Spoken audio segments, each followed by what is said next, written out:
September 19th, 1918, Berlin. In a government office thick with pipe smoke and war fatigue, a senior official of the German Foreign Ministry signs a diplomatic note addressed to the government of the United States. His hand moves deliberately across the paper. The words he is committing to history are brief but unprecedented. Germany is accusing the United States of war crimes, not for the tanks that would come later, not for the aircraft, the artillery barrages that erase entire landscapes, the chemical weapons that would haunt the century. Germany is accusing America of war crimes for using shotguns. The protest denounces the Winchester Model 1897 trench gun, claiming that its use violated the Hague Convention's ban on weapons, causing unnecessary suffering. The note warns, with chilling explicitness, that any American soldier captured with a shotgun or shotgun shell will be executed. Executed, not imprisoned, not interrogated. Executed for carrying a firearm used to hunt ducks. It is a moment without parallel in modern warfare, in a conflict that has unleashed flamethrowers, that has poisoned the air with gas, that has orchestrated artillery barrages capable of erasing entire divisions in an afternoon. In that conflict, the German government has decided that one humble pump-action shotgun is too cruel for war. Across the Atlantic, in Washington, D.C., the U.S. State Department receives the note. Secretary of State Robert Lansing reads it. His reaction is swift and uncompromising. The protest is, in his official reply, dated September 23rd, without merit. The shotgun, Lansing instructs his deputies to state, inflicts no more suffering than fragments from shrapnel or the wounds of a bayonet. If Germany carries out its threat to execute American prisoners, the United States will respond in kind. The implication is clear: reprisals. American soldiers will be shot. German prisoners will hang. The diplomatic exchange ends there. No American soldier is executed. No further protests arrive from Berlin. No international tribunal is convened to settle the matter. But the controversy reveals something deeper than a dispute between generals or diplomats. It reveals something about the psychology of industrial war, about what terrifies soldiers, and about why one simple firearm, scarcely different from a civilian hunting gun, could provoke an international incident between two nations locked in total war. To answer that question, we need to understand, why did Germany fear the shotgun so much? And to answer that, we need to go back to where the story truly begins. Not in the trenches of France, but in the workshops of one of America's greatest inventors. John Moses Browning was a man born to design guns. His father, Jonathan Browning, had been an armorer, someone who understood the marriage of mechanics and violence with an almost religious devotion. The younger Browning inherited not just his father's skills, but his obsession. By his 20s, John Moses had designed rifles, pistols, machine guns. Each was a refinement, a simplification, a solution to a problem no one else could solve. In 1897, Browning's design for a repeating shotgun was adopted by the Winchester Repeating Arms Company. The Model 1897, or M97, as soldiers would call it, was built around a deceptively simple idea: speed and reliability. The gun held 5 shells in a tubular magazine and could be fired as fast as the user could work the action. Fast. That word matters. But there was a design feature that made the M97 unique, almost accidental in its consequences. Browning's mechanism lacked a trigger disconnector, a safety device that would prevent firing unless the trigger was fully released and pulled again. This meant that if a shooter held the trigger down and cycled the pump, the gun would fire automatically with every forward stroke. This slam-fire feature was designed for sporting convenience, for hunters who wanted to drop ducks quickly. Nobody predicted that this design choice, made for duck hunting, would one day turn ordinary soldiers into instruments of devastation in trench warfare. Before the First World War, the United States Army had no special interest in shotguns as combat weapons. They appeared occasionally in the hands of cavalry guards or prison sentries. The Ordnance Department viewed them as too short-ranged, too limited in application. They were, in the minds of professional soldiers, tools for civilian purposes, not instruments of war. That indifference would change completely when America entered a conflict already defined by stalemate. By 1917, the Western Front was not a place. It was a condition, a state of being. It was a landscape of trenches that stretched from the English Channel to Switzerland. Not trenches as most people imagine them, not simple ditches, but complex networks of excavated earth, duckboards, fire steps, parapet and parados, communication trenches connecting to reserve trenches, connecting to supply lines, connecting to nothing but more trenches. It was a world where battles were measured not in miles gained, but in yards, where an advance of a few hundred meters could consume thousands of lives, where soldiers lived in mud and rat excrement and the constant smell of death from bodies buried in the walls of the trenches themselves. By late 1917, when American soldiers first arrived in France, the Western Front had already consumed millions. The British Expeditionary Force had bled white at the Somme. French poilus had endured the horror of Verdun. German soldiers had learned that no amount of courage or discipline could overcome the simple mathematics of machine guns and barbed wire. And into this landscape came the Americans. The bayonet, the hand grenade, and the trench club were the traditional tools of trench infantry. The knife, the improvised bludgeon, the melee weapons of close quarters. These were what men fought with when they climbed over the parapet and ran toward enemy trenches. But the Americans, entering late into a conflict they barely understood, recognized something that older armies had learned through terrible experience. Traditional tactics had become obsolete. What was needed was a weapon that could do one thing very well: clear a trench, fast. It was a sergeant's idea, not a general's. That detail matters. Officers from the Ordnance Department, testing riot-control shotguns for use against domestic unrest, realized something. If you modified one of these weapons, if you shortened the barrel, if you fitted a bayonet lug, if you added a ventilated handguard to protect a soldier's hand from the heat of rapid fire, you could create something unprecedented. You could create a trench-clearing weapon.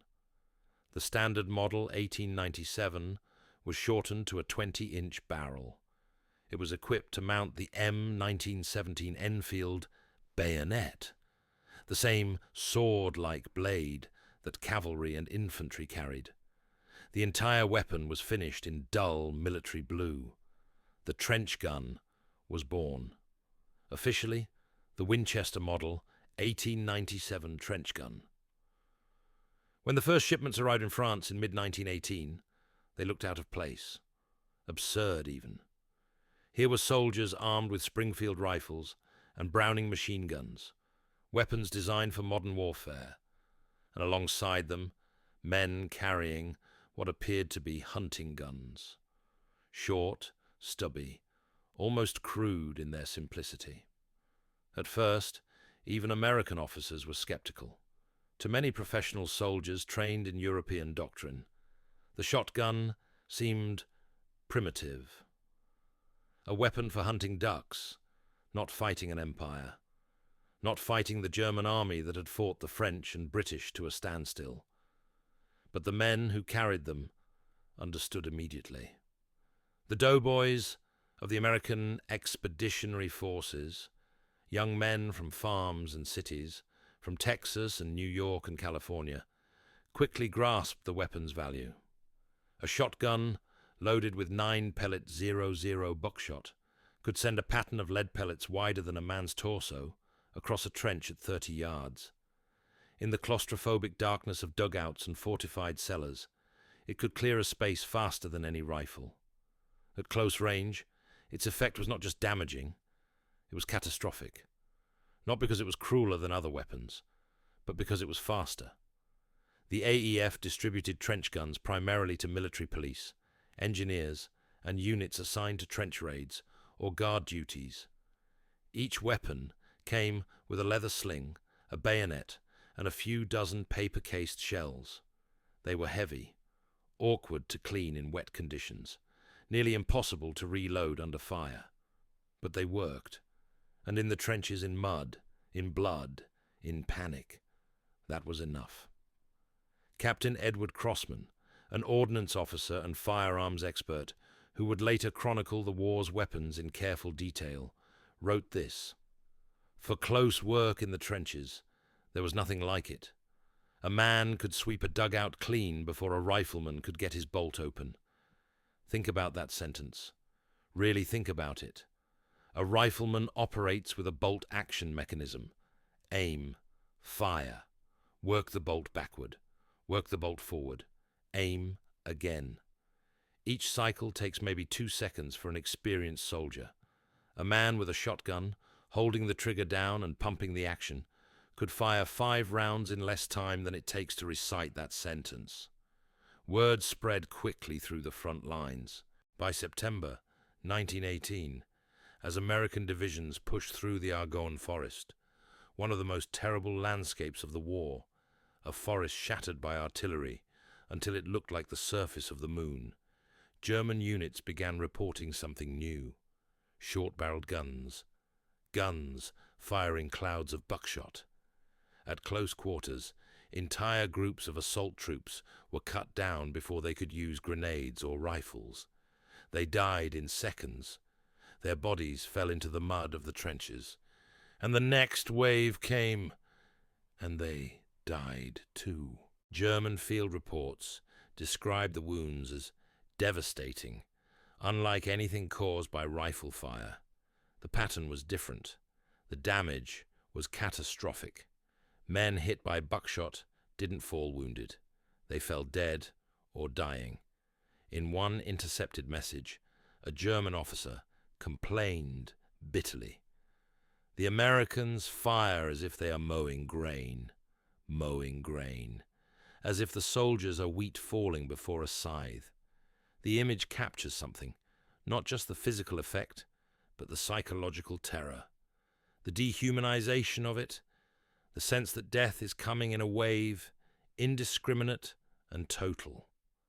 Soon after these reports reached Berlin, the German Foreign Office received requests from frontline commands. Was this weapon legal? Did it violate the laws of war? If it did, could they protest? Could they threaten reprisals? Berlin's legal department examined the matter carefully. They consulted the Hague Convention of 1907, specifically Article 23E, which forbade the use of arms, projectiles, or material calculated to cause unnecessary suffering. The conclusion was unanimous. The shotgun violated this prohibition. It was, in the formal language of international law, inhumane. On September 19th, 1918, the German government lodged its formal protest with Washington. The note accused the United States of using shotguns, the projectiles of which cause wounds of such a nature as to be forbidden by the law of nations. It warned that any American found carrying shotgun ammunition would be subject to summary execution. It was an extraordinary claim. Germany, which had used flamethrowers and poison gas, weapons that inflicted suffering beyond anything a shotgun could achieve, was now claiming moral authority. Here is where the history becomes philosophically interesting. Germany had used flamethrowers, weapons that set men on fire, that burned them alive, that created suffering impossible to describe. Germany had used poison gas, chlorine, phosgene, mustard gas, weapons that corroded the lungs, that blinded men, that caused deaths, sometimes hours or days after exposure in agony, that made rifle wounds look merciful. Germany had used artillery barrages that lasted for weeks, that turned battlefields into moonscapes, that killed men in ways so random and indiscriminate that they barely qualified as military action. And now, facing a weapon that was actually more selective than these things, a weapon that required a man to aim, that didn't poison gas or burn indiscriminately, Germany was claiming international outrage. Why? The answer reveals something profound about how humans understand violence. A soldier firing a rifle across a field can imagine his enemy as an abstraction, a figure in the distance, a thing to be shot at, not a person to be killed. A man with a shotgun in a trench has no such luxury. He is a few feet from another human being. He can see the fear in their eyes. He can smell the fear. And when he fires, he sees the immediate result, the body falling, the blood, the finality. That proximity of violence disturbed observers more than the physical effects. To the Germans, it seemed unsoldierly, not because it was more lethal, but because it was more personal. It stripped away the distance that military tradition used to create between killer and killed. To the Americans, it seemed efficient. In that difference lay an entire philosophy of war, about what soldiers owed each other, about the rules of killing, about what made violence acceptable or unacceptable. On September 23rd, 1918, Secretary of State Robert Lansing composed his reply. His tone was icy, precise, the language of a man who understood that he was establishing precedent, that whatever he said would be studied by lawyers and officers for generations to come. The government of the United States notes with surprise the protest of the Imperial German government. Surprise, not anger, not defensiveness, surprise, as if Germany's complaint was so absurd that it barely merited serious consideration. The shotgun is a legitimate weapon employed by police forces throughout the civilized world. Notice that phrasing, throughout the civilized world. It's a subtle jab. The shotgun is used by police in every respectable nation. Only Germany objects. The assertion that its use is forbidden by the law of nations is without foundation. Without foundation. Not debatable, not arguable, completely without foundation. Then Lansing made the threat explicit. If the German government should carry into execution its threat to execute soldiers found with shotgun ammunition, the government of the United States would be compelled to resort to reprisals. Reprisals. The word hung in the air like a threat. American soldiers would execute German prisoners systematically in response to any German execution of American troops carrying shotguns. The matter ended there. No American was ever executed for carrying a shotgun. No further protests arrived from Germany, but the controversy had crystallized something. The shotgun had been marked, labeled, transformed from a practical weapon into a symbol. The Germans had intended to shame it out of existence, to use the language of international law to delegitimize this weapon and deny it to American forces. Instead, they immortalized it. They made it legendary. For the men of the American Expeditionary Forces, the shotgun's value was not theoretical. It was not something debated in diplomatic cables or military journals. It was proven in mud and blood and panic. In the close quarters fights, where rifles were too long and grenades too slow.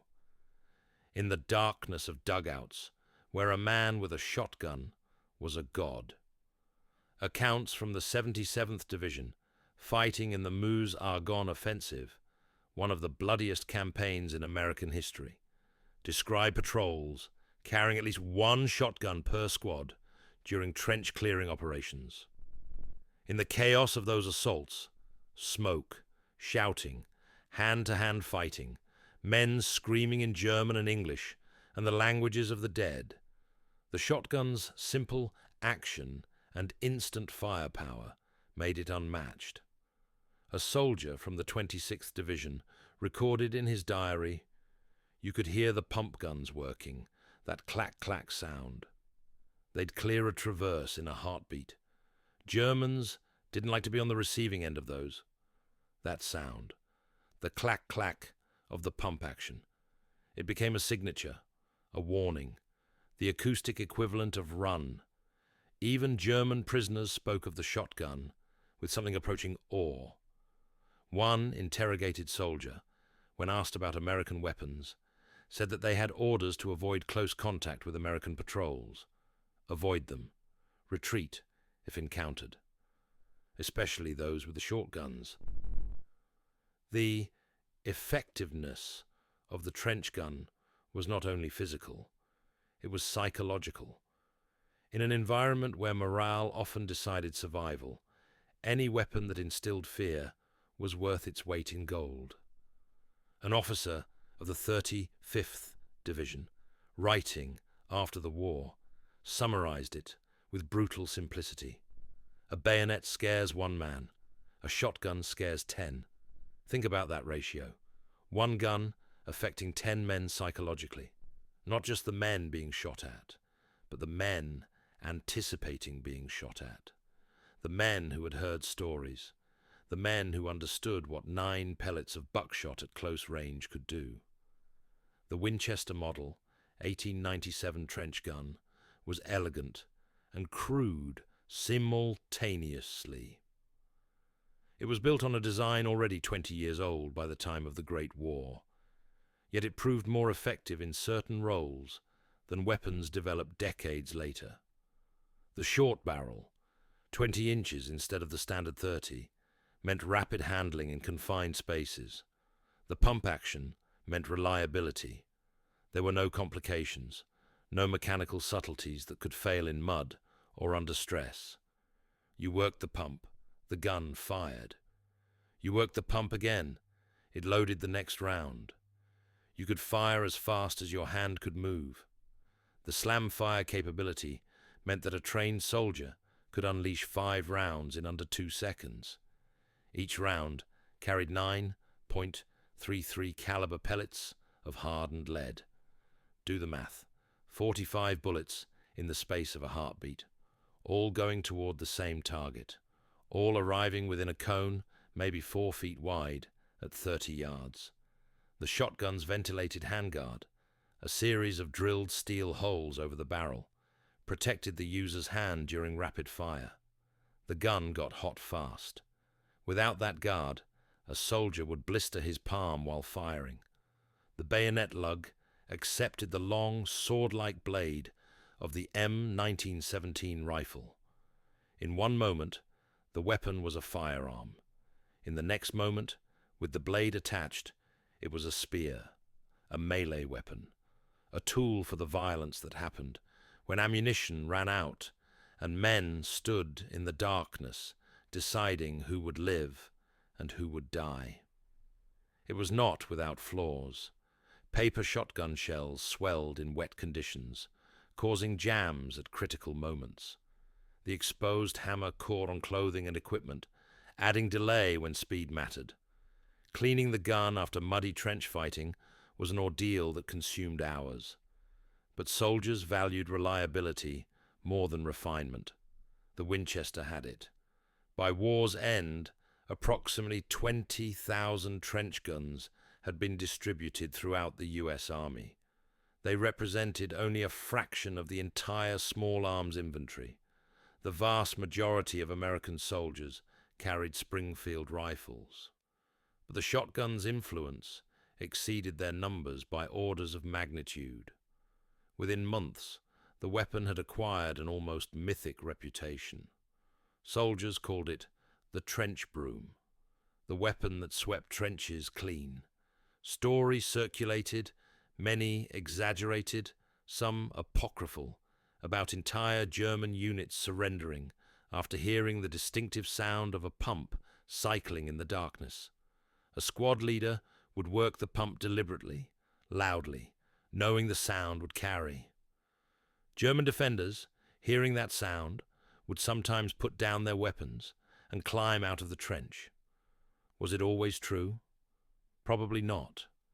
But the fact that soldiers believed it was true, that they told these stories, says everything about the weapon's psychological impact. Major Julian Hatcher was an ordnance officer who would later write one of the definitive histories of American military firearms. His Hatcher's Notebook became the standard reference for anyone wanting to understand small arms in the context of warfare. Hatcher had access to field reports. He interviewed soldiers. He examined statistics. His conclusion about the trench gun was unambiguous. The trench gun was the one weapon the Germans truly feared. To Hatcher, the German protest was not an insult to be resented, but what he called a backhanded compliment, an admission that it worked. Germany was essentially acknowledging, this weapon is so effective that we are trying to eliminate it through diplomacy because we cannot eliminate it through tactical countermeasures. That admission reveals the truth beneath all the legal arguments and international law citations. The shotgun was terrifying because it worked. It cleared trenches. It saved American lives. It killed German soldiers efficiently and quickly. Everything else, the protests, the legal arguments, the threats of execution, was window dressing on that fundamental reality. When the armistice was signed on November 11th, 1918, the Winchester 1897 had fired its last shells of the Great War. But the legend was only beginning. Soldiers returned home. They wrote memoirs. They told stories in bars and at reunions, and in the quiet moments when men who had survived tried to explain to people who had not what they had experienced. The shotgun featured prominently in those narratives. It was proof of American ingenuity, American practical thinking. Americans had not invented some complex new technology. They had taken an existing tool and adapted it. They had recognized a problem and solved it with elegance. It represented something specific about American military culture, a willingness to improvise, to modify, to make things work, rather than insisting on doing things the right way. In Germany, the shotgun was remembered differently. It became a symbol of what many Germans viewed as American brutality, a weapon that embodied the idea that Americans, lacking European sophistication, compensated with crude violence. But that narrative missed something important. The shotgun was not crude violence. It was efficient violence. And in warfare, efficiency matters. In the years after the war, the U.S. Army kept the weapon in its inventory. Thousands of trench guns were carefully oiled, wrapped, and stored in arsenals across the country. They waited. They waited for a peace that would hold, or for a war that would come again. The Army published ordnance reports. In a 1923 document, the trench gun was described as useful for police and riot control purposes. But the author added a significant qualification. Its value in certain combat conditions should not be underestimated. Not underestimated. The phrase suggests that officers understood the weapon's potential, that they recognized it had not merely been a World War I improvisation, but something with permanent military utility. Civilian law enforcement took notice. Police departments across the United States began adopting shotguns. Prison guards carried them. U.S. Marines going on expeditionary service to Central America took trench guns with them. The shotgun, once purely a sporting arm, became the standard tool of authority and violence in American society.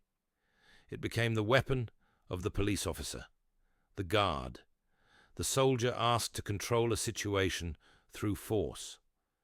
When the Marine Corps landed in Nicaragua in the late 1920s, their armories included short-barreled shotguns descended directly from the World War I design. In the jungles of Central America, as in the trenches of France, the shotgun's combination of firepower and simplicity proved invaluable. 2 decades later, the world went to war again. When the United States entered the Second World War in December 1941, the old Winchester trench guns were brought out of storage. They were refurbished, re-oiled, reissued. Some were so old that their receivers still bore faint traces of mud.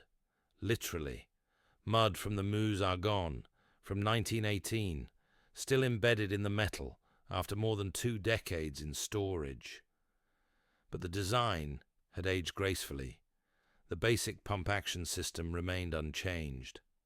The lessons learned in 1918 were as relevant in 1942 as they had ever been. The Winchester Model 97, the Model 12, the Ithaca 37, all pump-action shotguns descended from the same design principles, became standard weapons for certain roles. They were issued to guards, engineers, tank crews, and Marines fighting in the Pacific. In the jungles of Guadalcanal, Bougainville, and Peleliu, the shotgun's power in close quarters made it indispensable.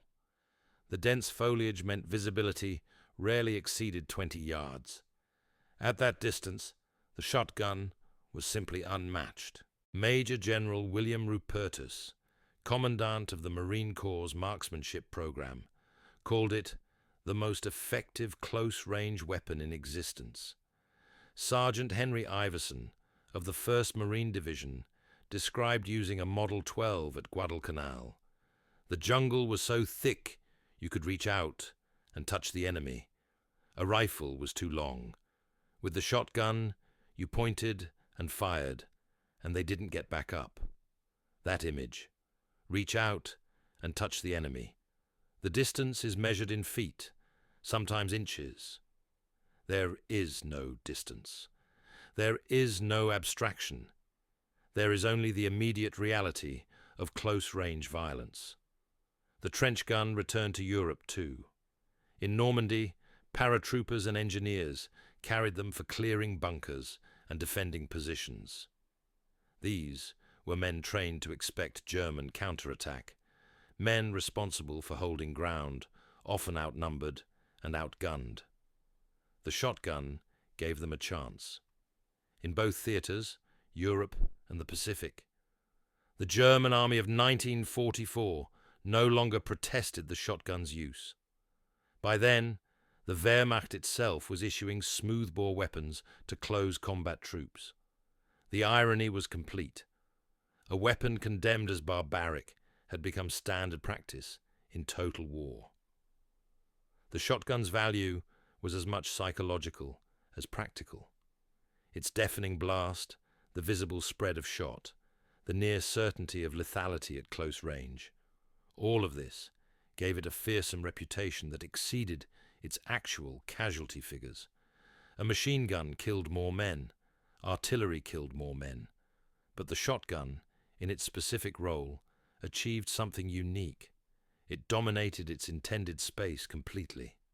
Colonel George Chin, a Marine Corps ordnance engineer and author of The Machine Gun, History, Evolution, and Development, wrote after the war, "No other firearm so completely dominated its intended space as the combat shotgun.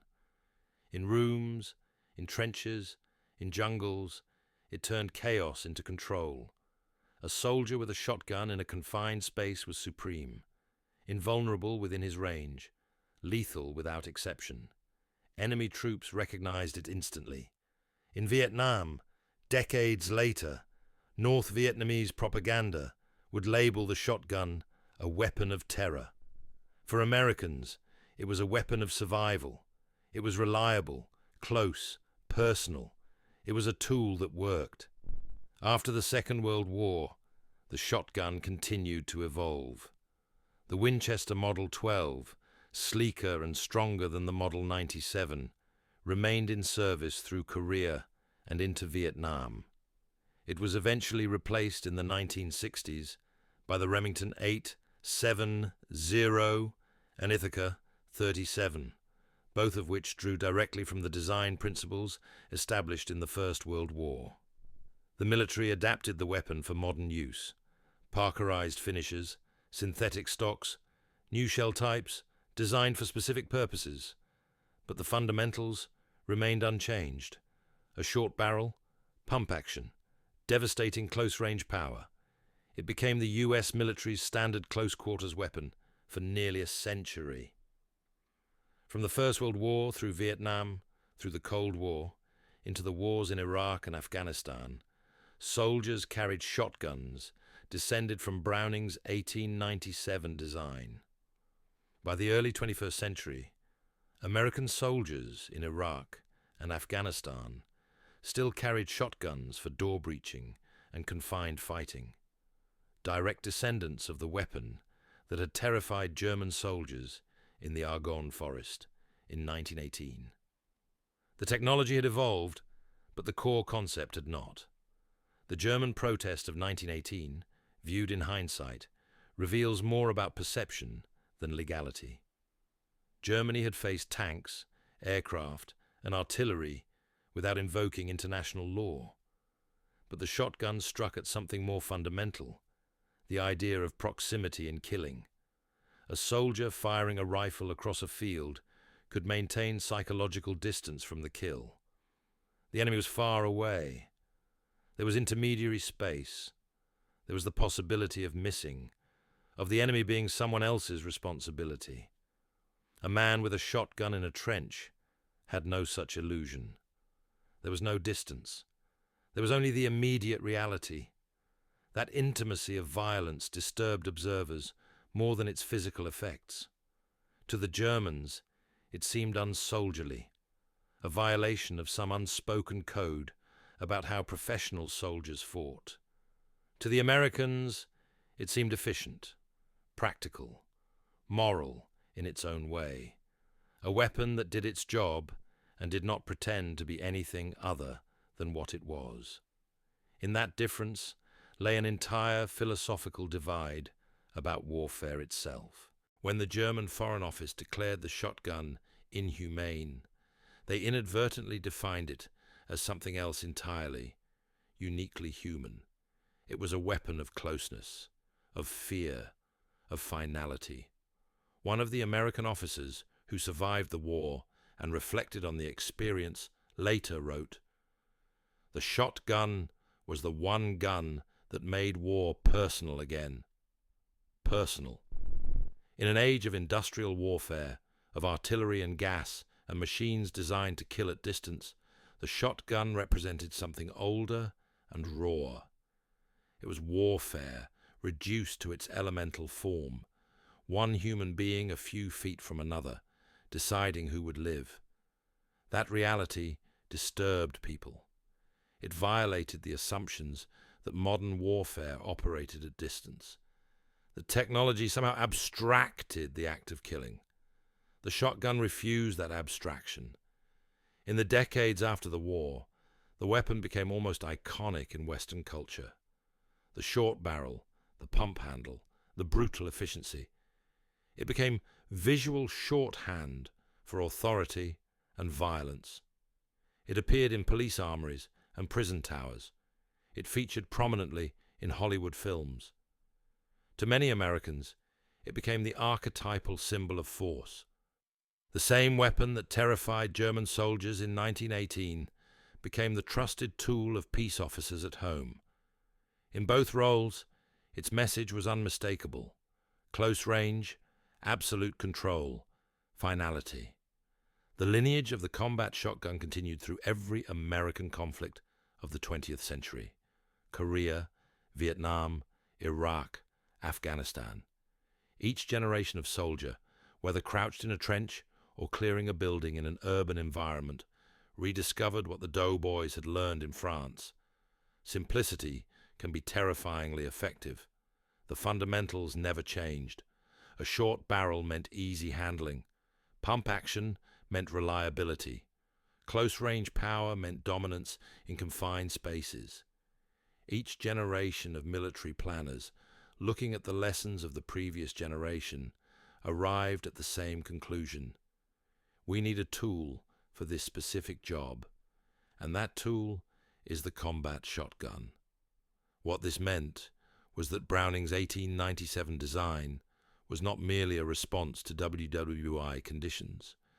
It was a fundamental solution to a tactical problem that would repeat itself across decades and continents. How do you clear a confined space under fire? The answer remained the same: with a shotgun. Here is the final paradox of the story. Germany's 1918 protest against the shotgun failed completely in its stated objective. The weapon was never banned. American soldiers continued carrying it. It became standard military equipment. But the protest succeeded in ways that Berlin probably never anticipated. It immortalized the shotgun. It turned a practical weapon into a legend. It made the gun famous. It created a narrative that persists to this day. The weapon Germany feared so much that they tried to ban it through international law. That narrative had power. For generations of soldiers, for audiences learning about the war, the shotgun became emblematic of American effectiveness and ingenuity. Not because Germany failed to ban it, but because they tried. The protest was an admission, an acknowledgement that this simple, unglamorous weapon, a gun used to hunt ducks, had proven militarily decisive. For the Americans, the shotgun represented what they believed their soldiers could do: improvise, adapt, solve problems with directness and efficiency. For the Germans, it represented the brutality they associated with the American approach to warfare: crude, effective, merciless. Both narratives contained truth. The Winchester Model, 1897. Trench gun never killed as many men as the machine gun. It never shaped strategy like the tank. It never inspired awe like the airplane. But it left a mark none of those weapons could match. It was the one gun that made war personal again. The one weapon that stripped away the distance, the abstraction, the comfortable fictions that modern warfare permits. You could fire a machine gun at an enemy you could not see. You could command an artillery strike on a map without knowing if the shells found their targets. You could drop bombs from aircraft and never witness the result. But with a shotgun, a few feet away, in darkness or daylight, you knew. You could not pretend. You could not distance yourself from the act of killing. That reality made soldiers uncomfortable. It made military theorists uncomfortable. It made international lawyers uncomfortable enough to try to ban it. And when they failed, they created a legend instead. The story of the shotgun is ultimately a story about adaptation. It was not a new invention. It did not change tactics in any revolutionary way, but it embodied the soldier's instinct.